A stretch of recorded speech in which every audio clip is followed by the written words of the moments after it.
paz do Senhor a todos. Amém. Os irmãos podem tomar os vossos assentos, por gentileza. Eu quero externar a minha gratidão ao nosso Deus, pois isso é melhor. Muito obrigado, querido. Pois somente Ele pode nos agraciar com tamanha oportunidade. Quero agradecer a Deus pela vida desta igreja, que o Senhor seja louvado na vida de todos vocês. Quero louvar a Deus pela vida do pastor Manuel, sua família, que já somos amigos de muito trabalho. Que Deus abençoe aos pastores aqui, amigos, companheiros, que nós amamos de coração. Pastor Sival, muito obrigado. Obrigado, Miriam, pelo convite. Quero parabenizar essa juventude. Que o Senhor Deus seja louvado na vida de vocês. Meus irmãos, por gentileza, abra sua Bíblia. O texto que foi escolhido para a temática dessa festividade, livro da Revelação, do Apocalipse, capítulo 3. Nós iremos ler o tema, mas a minha fala será decorrente desde o verso de número 7. Mas vamos ler somente o texto escolhido. Eis que veio sem demora, guarda o que tens, para que ninguém tome a tua coroa. Eu quero louvar a Deus pela vida da minha esposa, que é uma companheira de todos os momentos, e o Senhor seja louvado pela vida dela. Meus queridos, eu tenho, pela bondade de Deus, pregado o Evangelho bastante, graças a Deus. Quando o Senhor falou comigo, quando eu estava em Portugal, que a itinerância chegaria ao final, eu achei, agora eu não prego mais. Eu estou pregando mais do que quando era itinerante. Mesmo sendo pastor de igreja, mas o Senhor tem nos aberto portas para falar do seu grande e comensurável amor. O texto que vocês escolheram conta a história de uma das igrejas, aliás, a mais nova igreja, que estava localizada na Ásia Menor. É interessante falarmos não só dessa igreja, mas da cidade de Filadélfia, que significa amor fraternal, ou amor entre irmãos, pois o seu fundador deu o nome de Filadélfia justamente por causa do amor que ele tinha pelo seu irmão. A cidade de Filadélfia, no ano 17 da era cristã, ela sofreu um abalo sísmico que fez com que ela fosse totalmente destruída. Aconteceu em Sardes e alcançou Filadélfia. E durante 20 longos anos, ela foi atormentada por outros abalos sísmicos ou terremotos de uma escala menor. E isso fez com que muitos dos seus moradores abandonassem com medo e fugissem dali. Mas ali tinha uma igreja que foi fundada, estabilizada, e estava ali trabalhando para o reino. E é justamente para esta jovem igreja, quando nós lemos essa carta, que nós vemos 4 lições preciosas que o Senhor deu a eles e que serve de base para nós. O Senhor Jesus, no verso 9, ele vai falar a primeira lição, que ele não só conhecia a cidade, o lugar onde ela estava, mas ele sabia o que acontecia ali. Quando chegamos no verso 7, Jesus ele vai dar a sua segunda lição. Ele vai dizer que é para ela, ou ele vai se apresentar a ela como a solução dos seus problemas. Quando chegamos no verso 6, Jesus vai dar a terceira lição, dizendo que conhece as suas fraquezas, conhece as suas limitações, conhece as suas impossibilidades, mas mesmo assim faz questão de colocar diante dela uma grande oportunidade. Quando chegamos no verso 12, Jesus vai deixar a quarta lição, fazendo-lhe uma promessa, que ele colocaria, ela seria a coluna no templo do seu Deus, e que ela nunca mais seria abalada. Quando nós lemos e estudamos, eu vejo em Filadélfia o retrato fiel da noiva do Cordeiro. E eu quero mostrar para vocês, dentro do contexto bíblico, aquilo que Filadélfia tinha, que encantava os céus.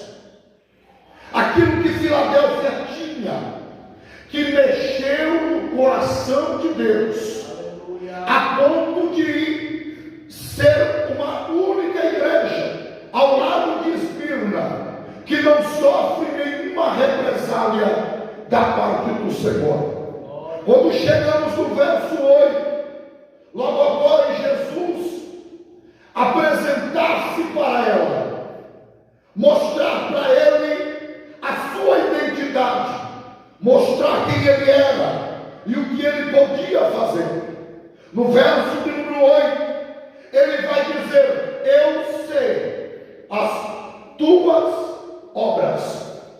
A palavra obra no original do grego é erga, que deriva de ergon, que significa trabalho, tarefa, ocupação.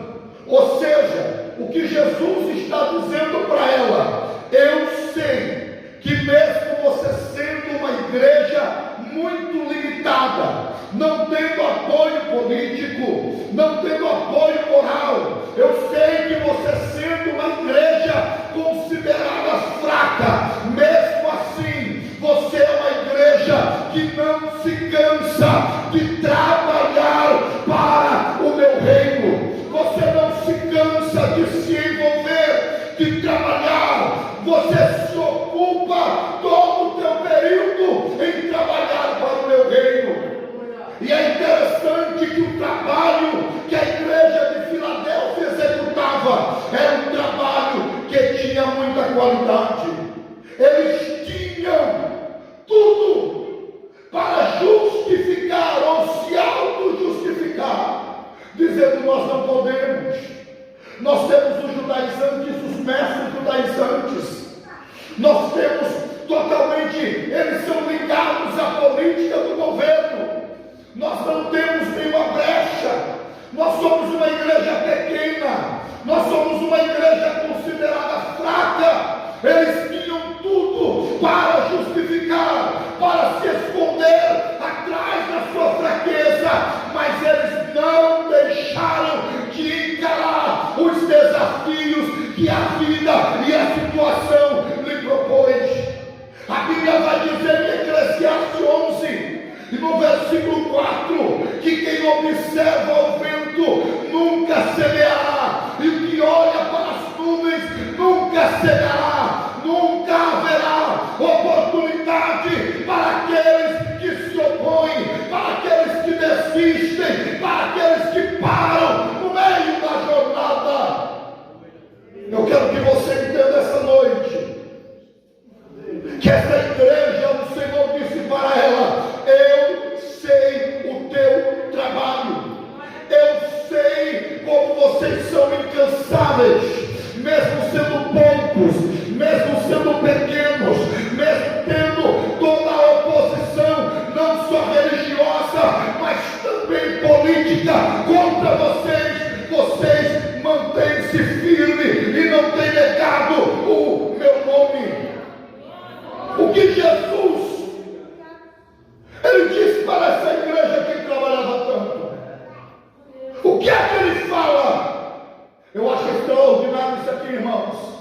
Ele diz assim: diante de ti eu pus uma porta aberta. Escute isso aqui. Jesus disse para eles: primeiro, eu conheço o trabalho de vocês, mas diante de vocês eu coloquei uma porta aberta. Só existe porta aberta diante daqueles que não recuam. Só existe porta aberta diante daqueles que não se escondem atrás das suas fragilidades.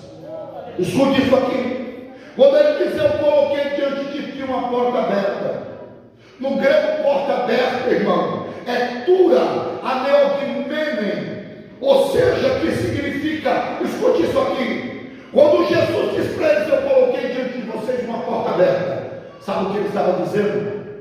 Diante de vocês, ou vocês, têm acesso livre diante de mim. A originalidade dessa palavra significa justamente isso: acesso livre, acesso abundante, privilégio, abundantes bênçãos. É isso que o texto está querendo nos dizer. Quando João escreve a carta, o Senhor estava dizendo: eu conheço o trabalho de vocês, que mesmo tendo tanta dificuldade, mesmo travando tantas batalhas, mesmo sendo às vezes o inimigo ardio, mas vocês não têm recuado, e por isso eu tenho dado acesso livre para vocês. Quem tem acesso livre não precisa pegar senha. Quem tem acesso livre, ele não fica na fila. Quem tem acesso livre é o céu entra em evidência quando ele dá o joelho para falar com o Senhor. Quem tem acesso livre, a glória de Deus manifesta-se quando ele dá o joelho, quando ele prega, quando ele canta, quando ele evangeliza. Quem tem acesso livre,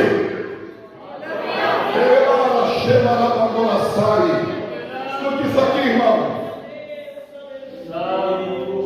Quem tem acesso livre, você não vai ver Jesus falar isso para nenhuma outra igreja da Ásia, mas para a igreja menor. Você já percebeu? E agora eu vou falar aqui de igreja menor no tamanho.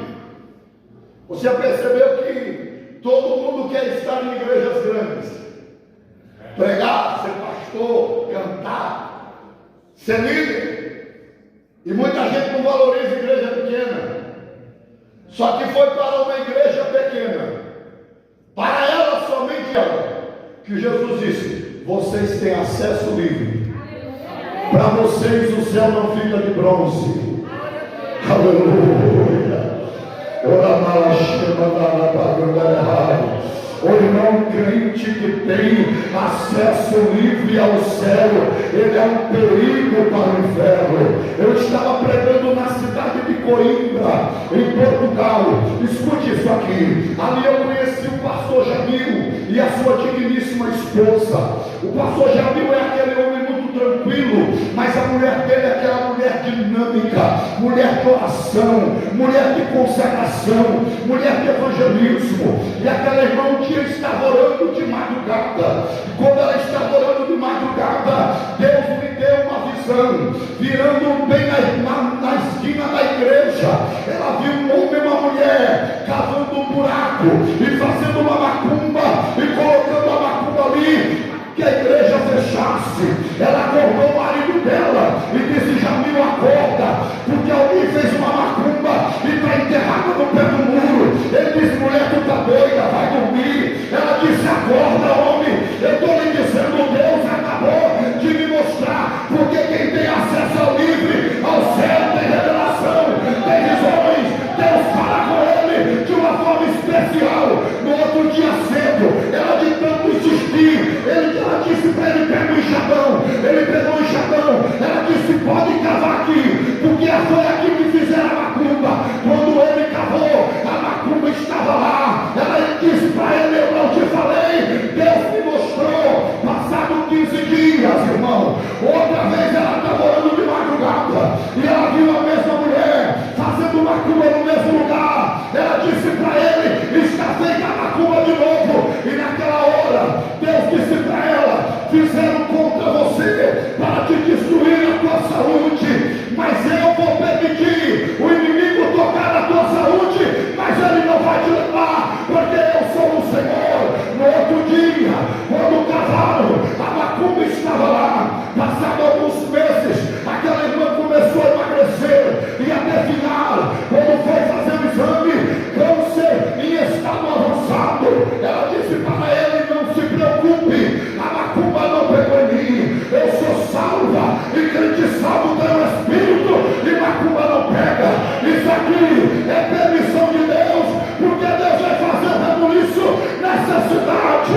Ela passou mais de um ano cancerosa, e um dia se força para lá, ela dobrou o joelho na madrugada, e Deus mostrou para ela um homem que se aproximava e dizia para ela: tu vai ver o que eu vou fazer, a tua cura está garantida, porque eu ainda sou o Senhor que não perdi a ordem.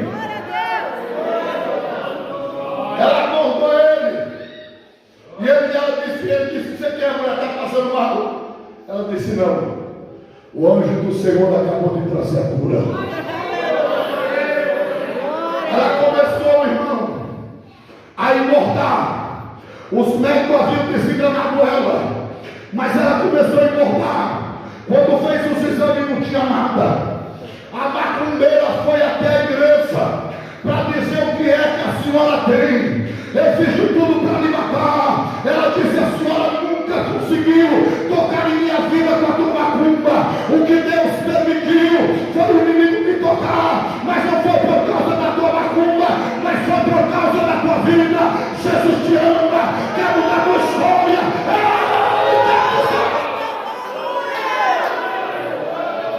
Quem tem acesso livre é diferente. Oremando Maia Sorema de Calamante Oremahai. Uma igreja, irmão, que trabalha, é uma igreja cheia do Espírito Santo. Escuta isso aqui. É uma igreja cheia do Espírito Santo. É uma igreja que não foge das suas responsabilidades. É uma igreja, como está em Atos capítulo de número 4, do verso 8 ao 13. É uma igreja que a sua mensagem, ela é cristocêntrica. Quando nós vamos ler Atos capítulo 4, do verso 8 ao 13, nós vamos ver que no verso 10, essa igreja apresenta Jesus como Nazareno. No verso 11, ela apresenta Jesus como a pedra angular. No verso 12, ela apresenta Jesus como Salvador. Uma igreja salva, crente salvo. O diálogo que ele tem é Cristo. Aonde ele vai é Cristo. Aonde ele chega é Cristo. Ele não tem tempo para conversa fiada, porque o que importa é a sua comunhão com os céus. Mas escute nesse capítulo 4 de Atos. Olha o que diz o verso de número 13. Escute isso aqui. Ao verem a intrepidez de Pedro e João, sabendo que eram homens iletrados em cultos, admiraram-se e reconheceram que havia eles estado com Jesus. O capítulo 4 é a extensão do capítulo 3. Quando Pedro e João sobem para orar no templo, e no meio da trajetória eles, usados por Deus, curam um coxo, e ali começa o interrogatório por causa dos religiosos perseguidores da obra na época, e ali eles começam agora a serem massacrados por aqueles judaizantes. Mas quando chega no verso de número 8, eles deram a palavra para o homem falar. Já viu um crente cheio do Espírito Santo? E Pedro começa a falar, começa a mostrar, sua mensagem era cristocêntrica. Quando chega no verso 13, escute isso aqui. A Bíblia, o escritor sagrado Lucas, vai deixar deixar com muita propriedade escrito isso aqui no estatuto, gente. Vai dizer assim: ao ver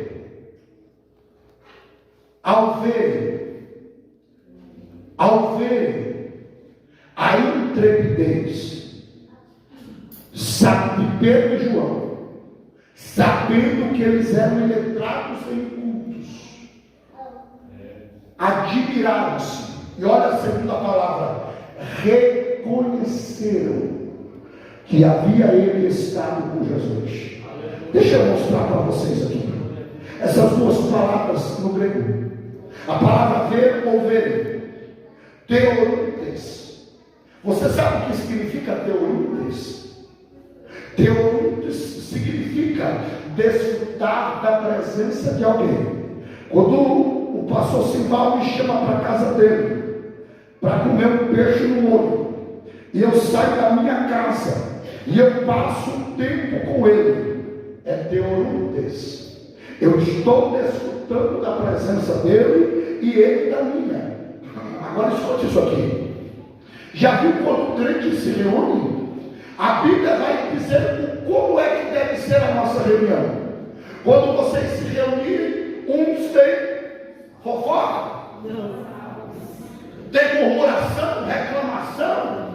Não. Uns têm salmos, outros têm doutrinas, outros têm cânticos espirituais e outros têm revelação. E ele não está dizendo que essa reunião ela deve ser enclausurada dentro do templo. Não, por isso que eu sou pentecostal há tanto tempo, e é por isso que eu não sou sextonista. Porque ele está falando de uma reunião, não interessa onde o crente se une. Já viu, irmão? Já viu um dia nós saímos lá do templo da José de Alencar? Eu me lembro até hoje de um culto numa segunda-feira. A glória de Deus foi tão grande que nós entramos no ônibus para Valinhos e alguns irmãos ali para Campinas. A glória de Deus foi tão grande que só tínhamos nós dentro do ônibus. Irmãos que foram batizados no Espírito Santo passaram a roleta falando em língua estranha. O cobrador grelou 2 olhos desse tamanho. Ele não sabia o que era aquilo, sabe o que era? Teorontes. Nós estávamos desfrutando da presença um dos outros, mas aqui a coisa é melhor. Aqui, para você dar a melhor glória na tua vida. Hoje Pedro estava falando de Jesus e eles olham um para o outro e diz teorontes. Sabe o que eles estavam dizendo? A presença daquele que nós matamos e crucificamos está aqui. A presença daquele que perseguimos está aqui. E aonde a presença de Jesus chega é perceptível. Todos sabem. É segura aí que não já moramos. Sabe o que foi que esses homens descobriram?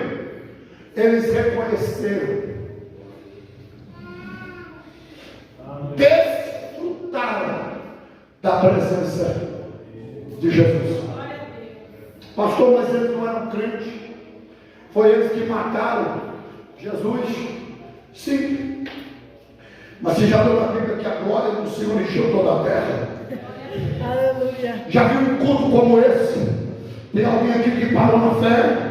Tem alguém talvez que nunca foi crente? Mas quando a teorontes chega, ô meu irmão, senta do lado de um crente cheio de Deus para você ver. Eu estava pregando na cidade de Parauapebas, no Pará, alguns anos atrás. Era um congresso de juventude. Eu preguei no sábado à noite e no domingo à noite eu iria pregar também, como de fato fiz. Mas de manhã o pastor Fernando me levou na casa de alguns irmãos. Propositalmente ele fazia a mesma pergunta: qual é o sonho de vocês? Ele disse: há quantos anos tem de crente? Um disse: eu tenho 22, outro disse: eu tenho 40, outro disse: eu tenho 30, outro disse: eu tenho 18, outro disse: eu tenho 3. Qual é o sonho de vocês? É ser batizado no Espírito Santo.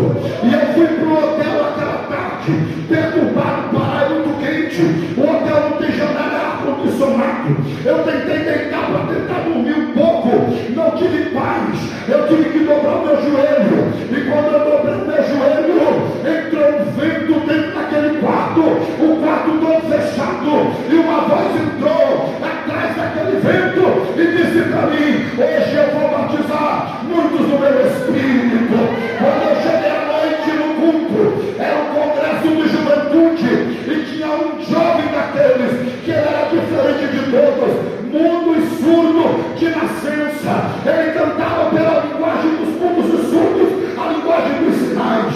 E uma irmã que estava ali, cantora de Belém, quando ela pegou o microfone, ninguém sabia o que eu tinha ouvido e o que tinha acontecido comigo, mas ela olhou para mim e disse: pastor Floresvaldo, o mesmo vento que assoprou no teu quarto e a mesma voz que falou com o senhor entrou no meu quarto. Quando a glória de Deus desceu naquela igreja, aquele mudo e surdo, ele deu um pulo de mais de 1 metro, bateu palma e gritou: glória a Deus! E saiu fora da estranha. A glória do Senhor nos abraçou ali, até onde estava ali. A glória de Deus, os irmãos se abraçaram, saia falando a língua, abraçava, saia falando a língua. 22 irmãos, resultado: 22 irmãos batizados no Espírito Santo. Ele está aqui hoje para te batizar, quem crê. Ele está aqui hoje para te renovar, quem crê. Ele está aqui hoje para te usar, quem crê.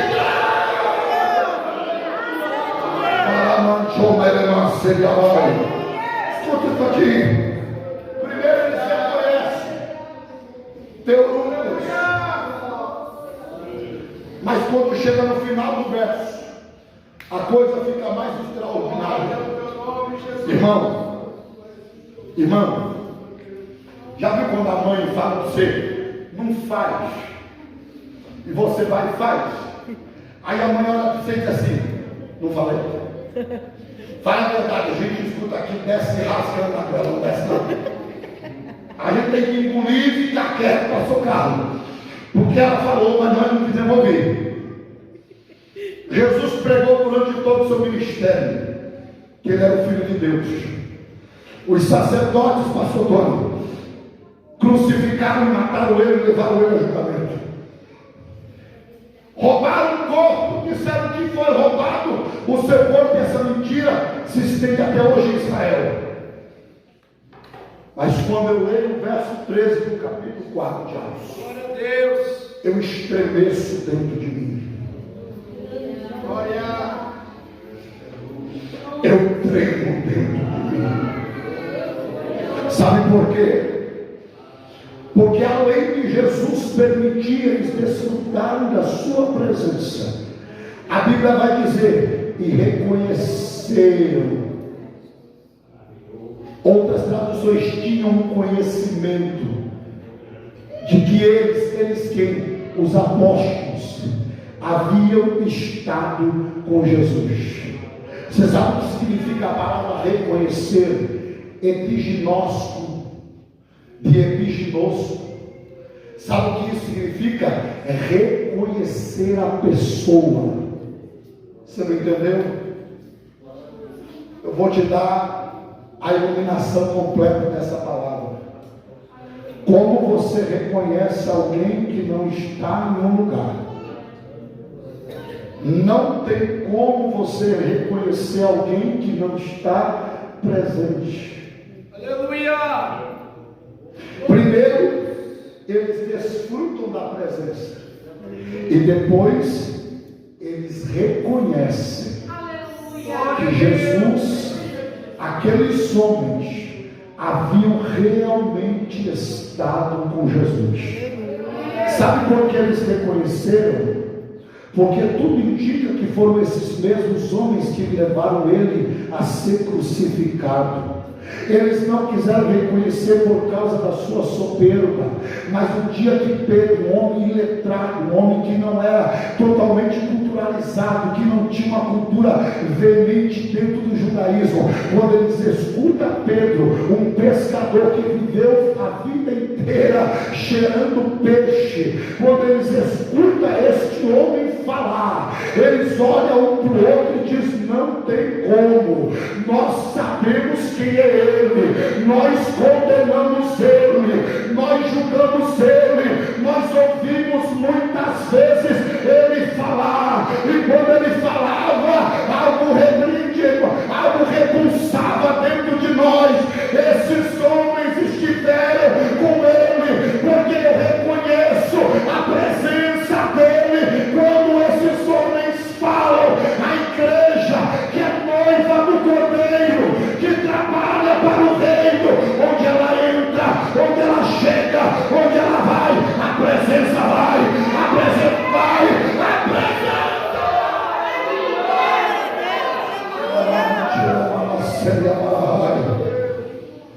Agora escute isso aqui, pastor.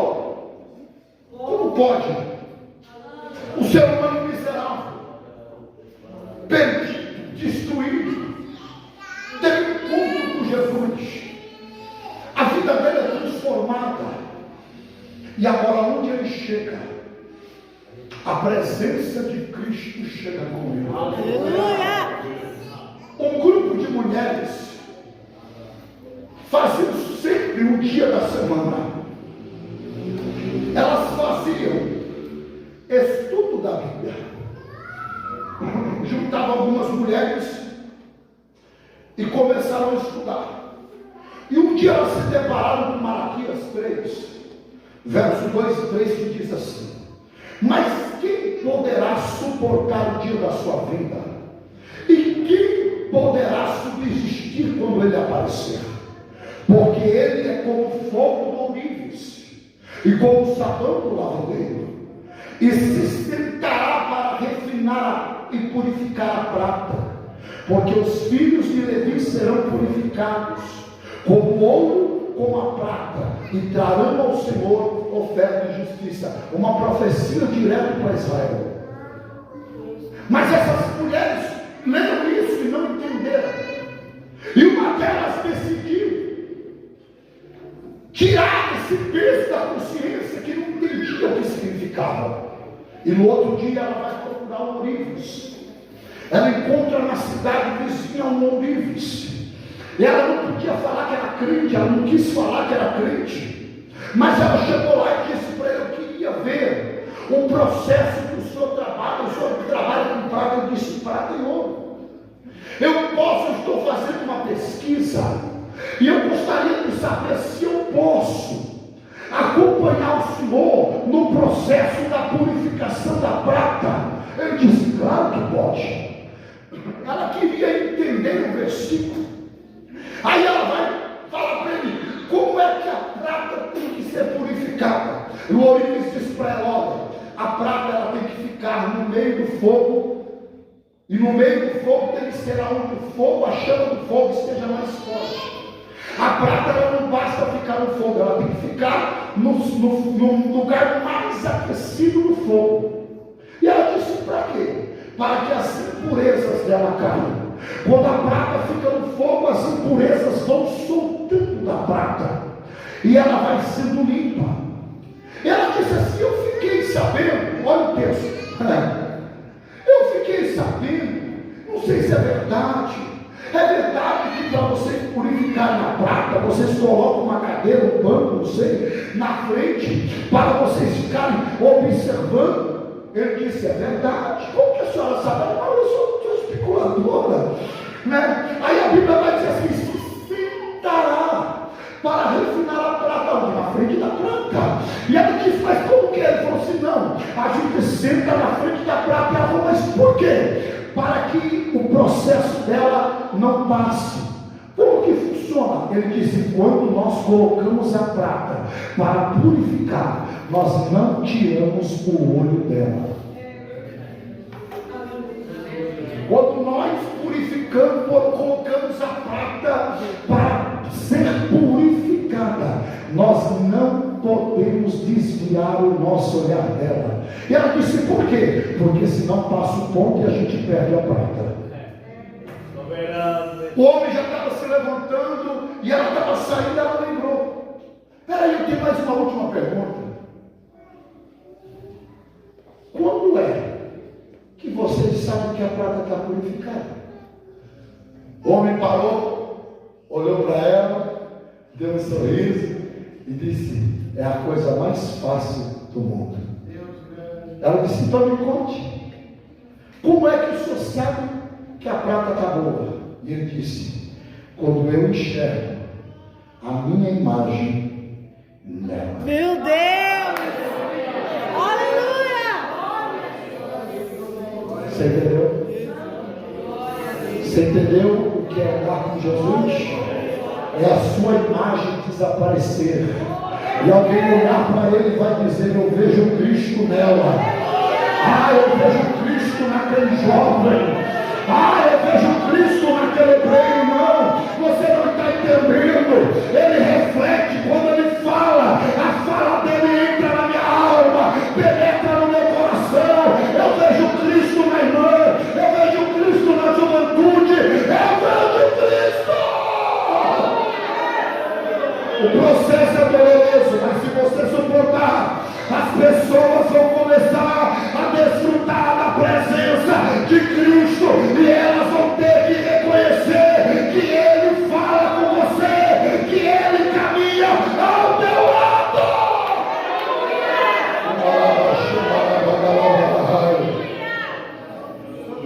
Irmãos, a igreja, segunda instância que eu aprendo com a igreja de Filadélfia, é que ela era uma igreja apologeta, uma igreja que defendia a sua fé. Quando ele diz no verso 8: tendo pouca força, guardaste a minha palavra. A palavra guardar é teressas. E teressas é derivado de terelos, que significa, escute isso aqui, preservar, manter, prestar atenção. Quando Jesus disse para ela: você guardou a minha palavra, é que a igreja, ela preservava as doutrinas bíblicas. É que ela não se corrompeu com o judaísmo que tentava entrar dentro da igreja para colocar instituições e dogmas para salvação. E quando nós vamos ver o contexto desse texto, basta prestar atenção. Quando ele diz: guardaste o quê? A minha palavra. Escute isso aqui. Olha o que Paulo vai dizer na sua segunda carta de Timóteo. Eu já estou terminando. Capítulo 2, versículo 15. Procura apresentar-te a Deus aprovado, como obreiro que não tem do que se vergonhar, que maneja bem a palavra da verdade. A palavra usada para aprovado aqui é doquimazo. O que é doquimazo? Escute isso aqui. Nos tempos antigos, nos dias de Jesus, de Paulo, não tinha dinheiro em cédula, não tinha dinheiro em papel. O dinheiro que rodava, circulava, era de metal, moeda. E como é que se fazia ela? Tinha as formas, aquecia-se o metal até ele virar líquido, e quando estava líquido, colocava nos moldes para fazer as moedas. Quando esta esfriava, eles tiravam do molde, pastor Simão, e eles pegavam como uma lixa para poder lixá-la, polir, para poli-la, para tirar os pequenos excessos. Naqueles dias já tinha falsificadores. Quando Jesus ele fala para Timóteo essa palavra aprovado, na nossa linguagem aqui do português, tem várias variantes. Mas no original grego não. No original grego ele está falando dogmasmos. E sabe o que é que ele estava querendo dizer? Qual era essa linguagem? Onde ela era usada? Era justamente na casa de câmbio. Os falsificadores que falsificaram as moedas, o que eles faziam? Ao invés de poli-las, pastor Carlos, eles cortavam. Eles iam cortando ela, tirando algumas fatias do metal. Mas eles eram tão bons que uma pessoa comum não conseguia enxergar essa falsificação. Só que quando estes chegaram nas casas de câmbio para trocar, aqueles homens que trabalhavam nas casas de câmbio, eles eram peritos. Alguns deles aceitavam para ganhar alguns centavos a mais. Soltavam no meio das outras, se misturavam, e a maioria do povo não sabia o que era falso e o que não era. Mas quando eles chegavam em uma casa de câmbio, onde o cambista era sério, ele olhava e dizia: essa eu não quero, porque é falsificada. Sabe o que eles diziam? Geralmente os camaradas falsificadores não iam sozinhos, um batia no outro e dizia assim: vamos embora que esse aí é dogmático. Vamos embora, que esse aí é aprovado. Vamos embora, que esse aí não compra nada clandestino. Vamos embora, que esse aí não compra nada falsificado. Espera aí que você vai entender, que você dá uma glória aí na sua vida. Jesus conta uma parábola sobre os talentos. E existia talento grego, mas nos dias de Jesus os talentos geralmente eram romanos. E um talento pesava 32 quilos e 300 gramas. E Jesus ele conta uma parábola que ele deu um talento para um, deu 3 para outro e 5 para outro. E disse o que é para eles: vocês vão granjear, cambiar, vocês vão investir isso e trazer um resultado maior. Sabe o que eu aprendo? Que a casa de Deus é uma casa de câmbio. Peraí, para você não murmurar. Uma casa de câmbio, onde a moeda que vale aqui não é a tua riqueza, não é aqueles milhões que você tem no banco, não, Tony. Não é aquilo, não. Ou a moeda que circula aqui, a riqueza que circula aqui, é aquela que Paulo, eu amo a Bíblia, gente. Eu estou pregando a Bíblia para você. A Bíblia é tremenda. A moeda que circula aqui é aquela que Paulo escreveu em 2 Coríntios, capítulo 4, versículo 7. Nós temos, porém, esse tesouro em vaso de barro, para que a excelência seja de Deus e não de nós. Ei, você é só vaso de barro. Vaso de barro acha em qualquer lugar, mas tem uma coisa: aquilo que tem dentro do vaso é que torna o vaso rico, especial.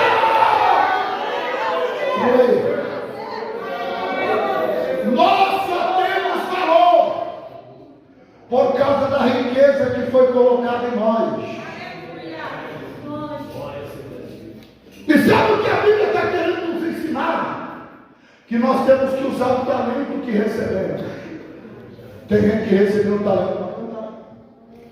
Tem gente que recebeu o talento como dom da palavra. Tem gente que recebeu o talento, o negócio dele é construir.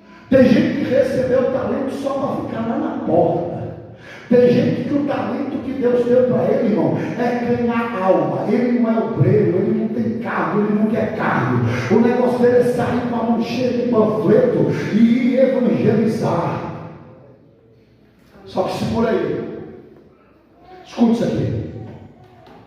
Cada pastor, eu me viro voltar com respeito. Cada pastor, na sua congregação, é responsável pela sua casa de câmbio.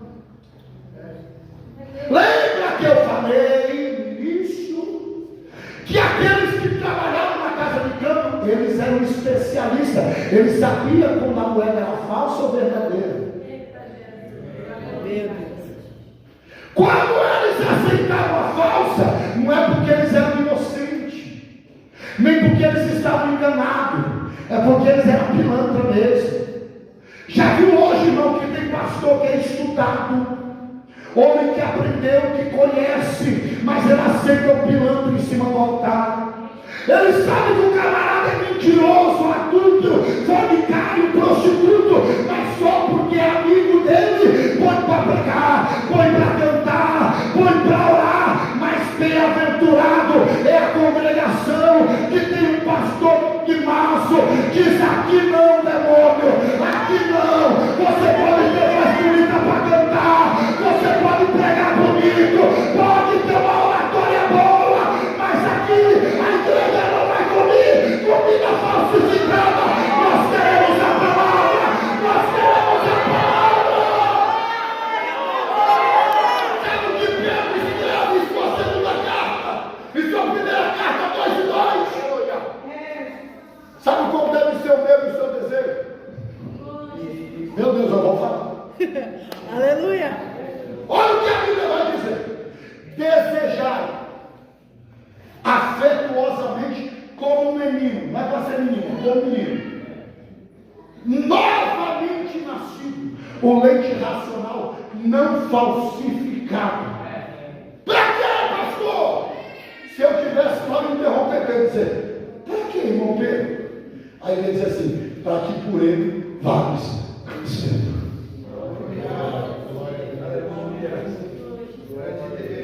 Quem bebe leite estragado, o bucho fica grande, mas não cresce. Quem come comida estragada, a barriga fica deste tamanho, irmão, mas não cresce. Sabe o problema de muitas... Agora eu falei voltar, mas deixa eu voltar para cá, porque o corpo aqui é para todo mundo. Sabe qual é o problema de muitos crentes? Ele não vai no culto de doutrina do pastor dele, porque ele acha que o pastor dele sabe menos que ele. Mas falou que vai vir um revelador, mas falou que vai vir um gigantão. Ele sabe que a vida do camarada é mais todo do que pau de beira de estrada, mas ele vai lá só por causa do nome. Ei, deixa eu me dizer, meu filho, você está entupido de comida estragada. Ei, priorize a palavra de Deus, priorize o leite nacional, priorize o evangelho.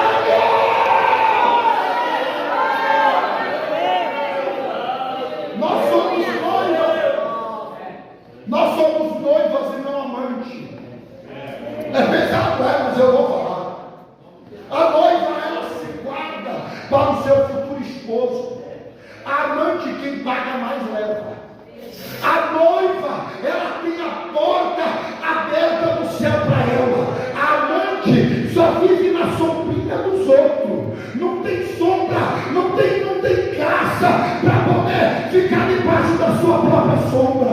Ela só procura uma beiradinha na estrada dos outros. A noiva, ela defende a sua fé e não tem desvio doutrinário.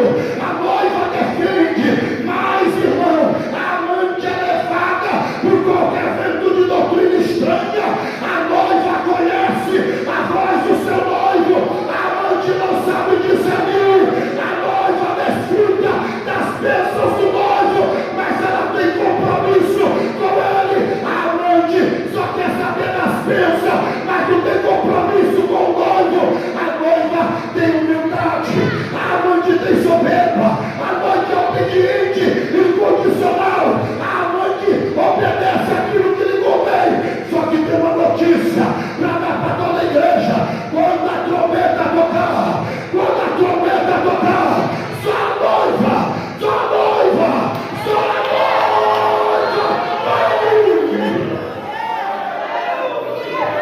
Eu quero que a igreja se coloque de pé. Aleluia. A irmã, cadê a irmã cantora oficial? Como chama ela? Manaia. Você mesmo. Você pode vir aqui cantar aquele hino que você cantou por último? O segundo? Eu estou crente hoje, gente. Aleluia.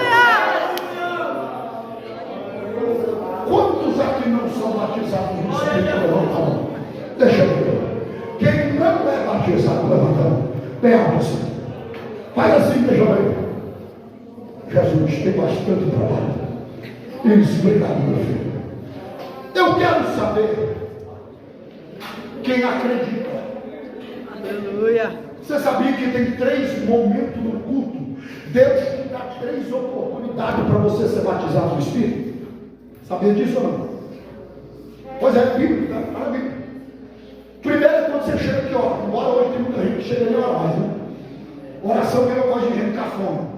O negócio é ficar no TikTok, no celular, no WhatsApp. Ai, não tem tanta gente que vai para o inferno por causa disso. Prioriza as coisas da terra, ao invés de priorizar o céu. É por isso que você olha, irmão, está sofrendo uma anorexia espiritual. Mas crente, irmão, tem a primeira oportunidade para ser batizado quando chega de hora. Atos capítulo 2 vai dizer que eles estavam orando e foram batizados. A segunda oportunidade é quando você está ouvindo a palavra. Atos capítulo 10, Pedro estava pregando, o Espírito caiu na casa de Cornélio e todo foi batizado. E o terceiro, pastor? É agora que você foi batizado na primeira e nem na segunda, agora é só vez. Atos capítulo 19. Eu só quero saber quem não é batizado. Levanta a mão, que eu sou meio humilde, viu, irmão? Eu preciso desse secretário aqui para me ajudar. Agora abaixo. Agora eu quero perguntar para esses que não são batizados. Você não precisa levantar a mão. Se você atender o que eu estou falando, eu quero que você venha aqui. Desses que não são batizados, quantos desses creem que Jesus batiza o Espírito Santo? Aleluia. Se você crê, não precisa nem levantar a mão, né? Se você crê que Jesus batiza, bem. Se você não crê, pode ficar aí. Não vou devolver o microfone aqui para não. Amém. Isso.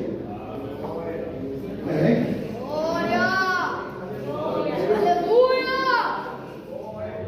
Eu preguei uns 3 domingos da tarde, uns 3 domingos atrás de manhã, aqui uma filial para assinatura. E no final do culto, eu sem fé nenhuma. Mas eu olhei para o pastor, eu vi que ele tinha fé. Eu disse, pastor, eu sou crente de Jesus Batista. Se ele dissesse creio, eu ia ter água. Agora então eu sou creio. Ele disse, então nós vamos orar, irmão. Não é que Jesus batizou nós com o Espírito Santo. Jesus é lindo, viu? Agora escute aqui, vocês que estão aqui. A terceira forma que o batismo do Espírito Santo dá para se receber o batismo está em Atos capítulo 19. Através da imposição das mãos. Paulo impôs as mãos sobre os discípulos de João Batista 25 anos após o primeiro Pentecoste, aproximadamente. E eles foram batizados no Espírito Santo. Alguém pensa que essa prática da Assembleia de Deus que chamava à frente é inovação? Não, é bíblica. É bíblica. Agora já estão todos aqui? Agora eu quero saber, como trabalha com a juventude, eu quero saber quantos jovens. Pode vir, meu filho. Aqui Jesus não batiza só na Assembleia da Missão, não batiza velho, batiza o fogo. Eu preguei um congresso em São José do Rio Preto, que a primeira pessoa foi batizada foi uma mulher católica. Ela saiu roncando os brincos, chocando, abraçava os outros crentes sendo batizados por dela.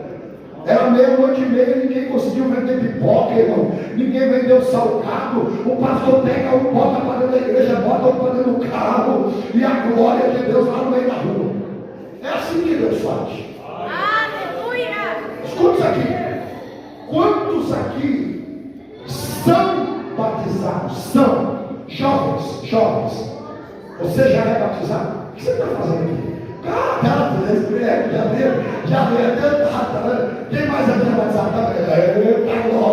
Cadê quem é batizado? Vocês todos são batizados? Então eu quero que vocês olhem para uma moça dessa aqui, você vai orar por ela. Cadê os homens, irmão? Cadê os outros jovens? Dizendo você que não é jovem, irmão. Velho é o diabo, irmão. Quantos irmãos aí, mesmo que você seja casado ou casado? Aí, ó, tá vendo aí? Ora por ele, agarra dele e ora. Se ele sair pulando do lado dele, vai me sacode. Quantos mais nós temos aqui que são batizados? Está faltando alguém? Jesus. Quem mais aí é batizado com o Espírito Santo? Então vem cá. quer orar por esse povo aqui? Isso. Quem é batizado, ora. Quem não é batizado, agarra alguém e ora. Aqui dentro não tem placa congregacional. Aqui dentro que reina agora é a presença do Espírito. Nós vamos orar agora. E eu vou pedir aos meus companheiros de orar. Agora não é hora de você orar pelo seu pai, pela sua mãe, pelo seu gato, pelo seu cachorro, pelo emprego que você está desempregado. Não, se você quer ser batizado no Espírito Santo, agora é hora de você pedir. A Bíblia diz assim: o que pede, recebe. Quem falou isso normalmente é Jesus. Eu creio que isso acontece. Por isso que eu oro tanto. Lá em Portugal eu vi gente sendo batizado no Espírito Santo. A glória de Deus nos encheu lá do mesmo jeito daqui. E não pensa você que a glória de lá é a mesma coisa em qualquer lugar. Lá no sul do país, no norte do país, a glória é a mesma. O poder é o mesmo. O Cristo é o mesmo. E nós vamos orar agora. E quando a nossa irmã vai estar louvando, eu quero que vocês levantem em oração comigo agora. Os obreiros voltam. Senhor, nós estamos aqui agora, orando pela vida dos seus filhos.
God is in this place. Before we keep on with this song, I just feel His presence so heavy. I feel His fire falling in this place right now. I don't know who came in here feeling pain. I don't know who came in here feeling sick. I don't know who came in here feeling depressed. I don't know who came in here feeling anxious. I don't know who came in here feeling shame. But I know the fire of God is entering into this place right now. I know that God is manifesting Himself right now. So as we worship, I don't know if you need prayer. I don't know. We have some intercessors. We have some people that have lanyards that say here to serve. As we sing this, if you need prayer, I encourage you to find one of them. Find someone that's serving. Because I feel the presence of God in this place. And I feel like God is about to break some chains. He's about to break some generational curses. He's about to break some strongholds. He's about to break it all. In the name of Jesus, we come against all darkness. We come against all depression. We come against all cancer. We come against diabetes. We come against pain. In the name of Jesus, we come against suicide. We come against depression. In the name of Jesus. In the name of Jesus. Worship. Worship. If you worship, He will manifest. If you seek Him, He will manifest. If you seek Him, He will manifest. If you worship, He will.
presença me atraiu.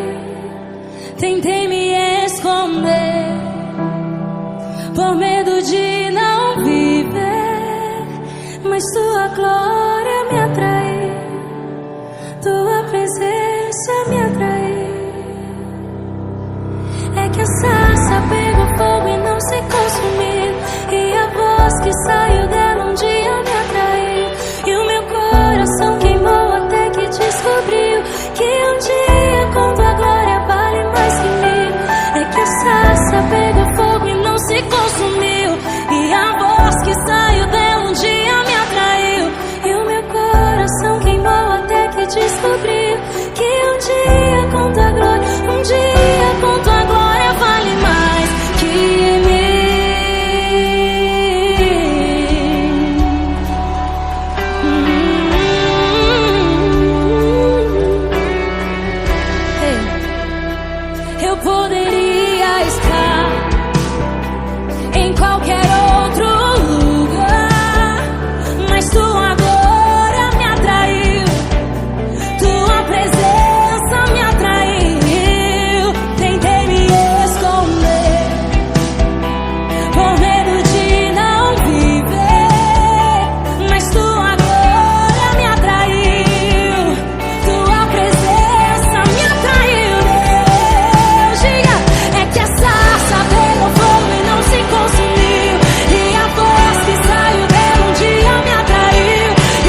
não vou me acostumar. Não vou me acostumar. Não, não.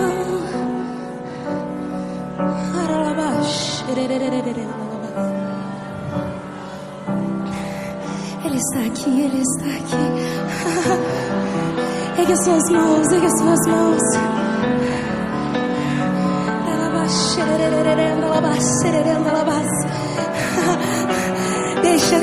Deixa Ele te levar, deixa Ele te levar.